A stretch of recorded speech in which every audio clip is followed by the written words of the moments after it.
አረ ሴቶቹ ተገዳደሉ፣ አረ ተገዳደሉ። ሃይ በሉት፣ ሃይ በሉት እንዴ! ሃይ በሉ። ሴቶቹ ተገዳደሉ፣ አለቁ፣ ተላለቁ። አሰላሙ አለይኩም ወራህመቱላሂ ወበረካቱ። ውዶች ቤተሰቦች እንዴት ናችሁ? ደህና ናችሁ? ደህና ውላችኋል? ሰላም ናችሁ? ወዳችሁ ፈቅዳችሁ የምትከታተሉ የመደም ቅመሞች ለኛ እኮ ከእናንተ ውጪ ለእናንተም ከኛ ውጪ ሌላ ሰው የለም። እርስ በራሳችን ነን እና እንዴት ናችሁ? ደህና ናችሁ? አልሐምዱሊላህ በእኔ በኩል ሁሉ ሰላም። ተደስተን እልል ብለን ሳንጨርስ እንግዲህ ሌላ ሰይጣን መጣብን። ሌላ ሰይጣን እንደውም ከሰይጣን ነው መሰለኝ የተፈጠረችው ሴትዮ ማለት ነው። ሰይጣን ነው ሰይጣን። ምንድነው የምትፈልጊ ከአብርሽ አንቺ ሴትዮ?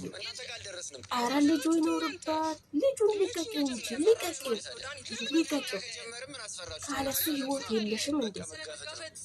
እኔ በህይወት እያለ አንተ ተደስተ ማየት አልፈልግም ካልሞትኩ በስተቀር እያልሽ እኮ ነው።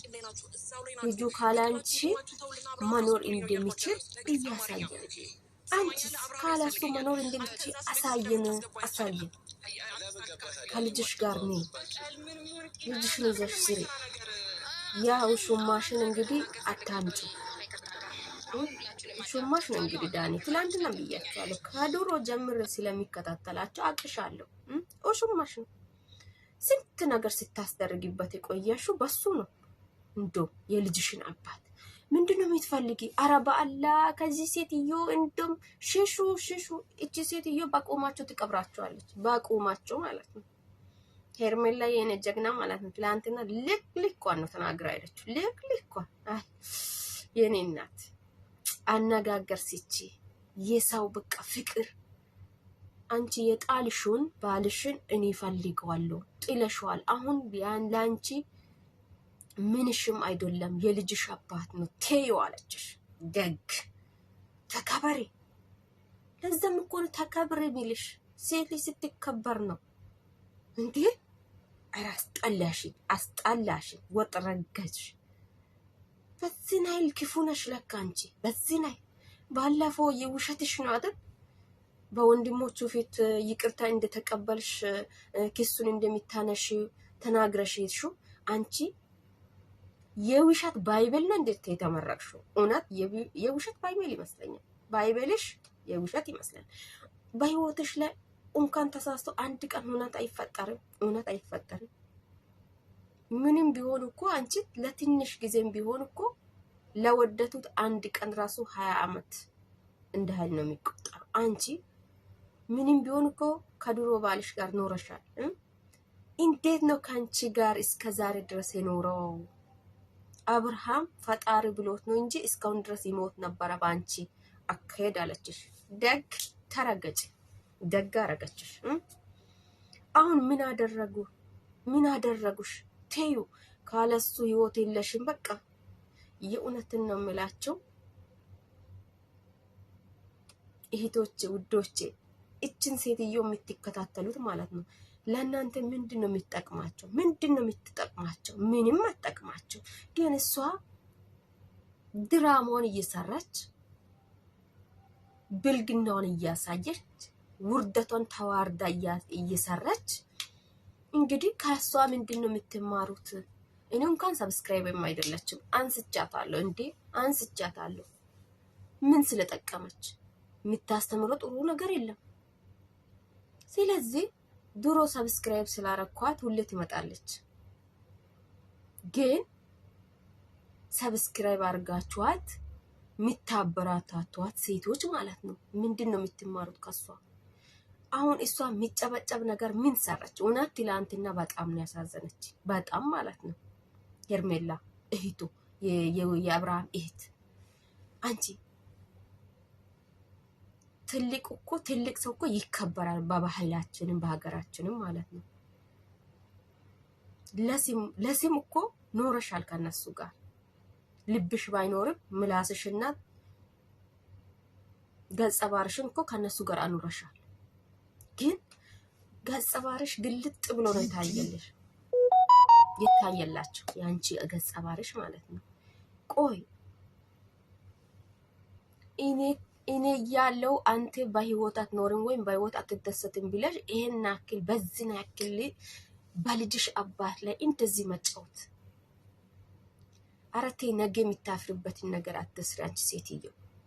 ቆይ ልጅሽ አሁን ካንቺ ቤት ካንቺ ህይወት ምንድነው የሚማረው?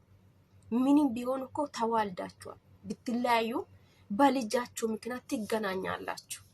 ልጃችሁ ነገ ደርሶ ይሄንን ታሪካችሁን ሲያየው ምንድነው የሚረዳው? ከናንተ ምንድነው የሚማረው? አባቴ እንዲህ የሆነ ነበረ፣ እናቴ አባቴን እንዲህ ስታሰቃይ ነበረች። ልጅሽ ባንቺ ላይ ቀም እንዲይዝብሽ እየሰራሽ ነው፣ እያደረግሽ ነው ያለሽው። አንቺ ለልጅሽ ስትተዩ ነው ይሄንን ነገር ተዩ። ፋተሻል፣ ተፋተሻል፣ በስነ ስርዓት ተይ፣ ራሱን ህይወት ይኖር። የጣልሽን እኮ ነው ያነሰችው ሄርሜላ። አልፈልግህም ያልሽን እኮ ነው። አሁን ደርሶ ተናዳጅ ሆነሽ አበትሽ እኮ። ምን ያድርግሽ? የራሱን ህይወት እኮ እንዲኖር አልፈቀድሽለትም እኮ። ወይንስ ያሳዝን፣ ወይንስ ያሳዝን። ቆይ ምን አይነት ተፈጥሮ ነሽ አንቺ? በዝና ያክል አንቺ ሰይጣን ነሽ እንዴ? ሰው እኮ ከስህተቱ ይማራል እንጂ ስህተቱ እኮ ስህተቱን እየወለደ ነው አንቺ ጋር እየሄደ ያለው። ስህተት ሰው ከስህተቱ ይማራል። በቃል ምን ያደርግሻል አንቺ? ትላንትናም በሌላ በቃል ይህንን ሰውዬው ወይም ወስደሹ እቤት አስረሹ እንደ በሬ ልትቀልቢ ነው ወይስ ከአንቺ ጋር ሆኖ እንዲሰራ ነው ወይስ ኑሮዬን ብለሽ ህይወት ልትጀምሪ ነው ወይስ ምንድን ነው አላማሽ? ማተፈለጊበት ቦታ ላይ ዙጥ እያልሽ ማለት ነው። ግን በዚህ ያክል አንቺ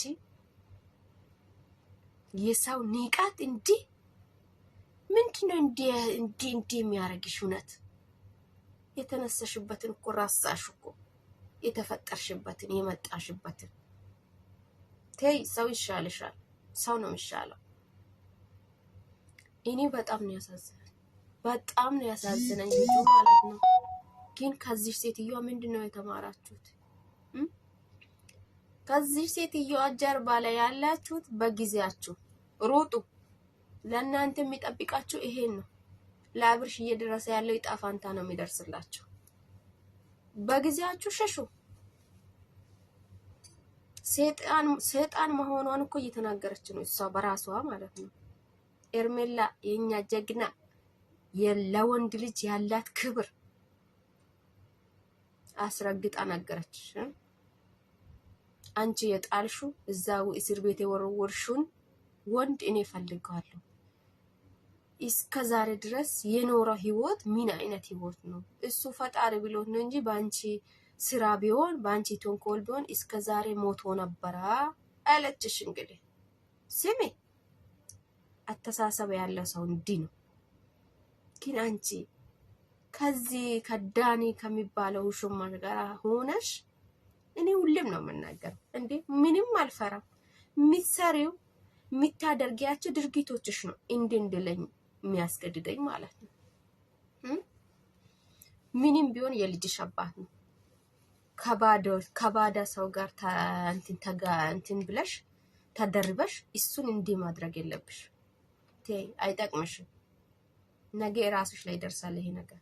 ትዋረጃለሽ። ክብርሽን እያጣሽ ነው። ተከበሪ።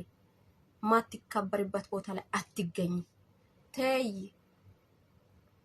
አብርሽ እኮ እናንተም እንደተፈታችሁት ነገ ይፈታል ወይም ዛሬም ተፈቶ ይመጣል። ግን እናንተ ትዋረዳላችሁ። ምንም ቢሆን አብርሽን እንኳን ባታይ ማለት ነው ቤተሰብ ከስር ያሉትን ቤተሰብ ተመልከች። እናት፣ አባት፣ ታላላቅ ቤተሰብ አለ እኮ ይሄ ልጅ። ምን አመለካከት ይኖርሻል ለነሱ? ወይስ እነሱ ላንቺ ምን አመለካከት ይኖራቸዋል? ይሄ ሚዲያ ላይ የሚሰሪው ነገር ተይ፣ ተቆጠቢ ይሻልሻል። ሹገር ማም ሆነሽ አሁን በቃ በአንቺ ቤት አንቺ አራዳ ነሽ። ከአንቺ በላይ ሰው የለማ። ኧረ እባክሽ እውነትሽ ነው እንዴ? ፈላጊዎች አለ ሩታን ፈላጊ ያላት ኤፍሬምን ፈላጊ ያለው ገባሽ እኮ ፈላጊያችሁ መሄድ ትችላላችሁ። እኔም ስለምንፈልግ እኛም ስለ አንቺ ህይወት አያገባንም ነበር። አሁን ስለ አብርሃም ነው። ስለ አብርሃምም እኛ በአንቺ ህይወት መታሰር አይጠበቅብኝም፣ አያገባኝም። እሺ ስለ ኤፍሬም በመጀመሪያ ደረጃ ማናችሁም እንድታወሩ አልፈቅድላችሁም። ምክንያቱም ኤፍሬም ወንድሜ መርሳት የሌለባችሁ ነገር ሩታም ሆንሽ ዳኒ ኤፍሬም ወንድሜ ነው። ምንም ቢሆን የሚመለከተው እኔን ነው፣ አብርሃምን ዴቭን ነው የሚመለከተው። እናንተን ግን አይመለከትም። ስላልተመቸው እኮ ነገር ልክ ስላልሆነ ወንድማችሁ ሆኖ ከኛነቱን ትቆርጠዋል። ከኛ ጋር የሆነ እኮ ልክ ስላልሆናችሁ ነው። ሩታ ገቢ ከኛ እናንተ ልክ አይችልም። በቃ ወንድሜ ነው። ምንም ቢሆን ደረሰባችሁም እናንተ ጋር አልደረስንም። የጀመራችሁት እናንተ መችኛ ጀመረ ፈራችሁ ማለት ነው። ለምን ፈራችሁ? ከጀመረ ምን አስፈራችሁ ታዲያ? ተጋለጡ ነው በቃ መጋፈጥ። ስለማጋፈጥ አይደለም። እናንተና እኛ በጣም የተለያየን ሰዎች ናቸው። እኛ የራሳችንን ህይወት እየኖርን ነው። እናንተ ደግሞ በቀልና ቂም ላይ ናችሁ፣ እዛው ላይ ናችሁ። በቀላችሁን ቂማችሁን ተውልና አብርሃምን አስወጡልኝ ነው እያልኳቸው ያለሁት በግልጽ አማርኛ። ትሰማኛለህ? አብርሃም ያስፈልገኛል። አንተ እዛ እስር ቤት ውስጥ እንደምታስገቡ አይነት አይደለም።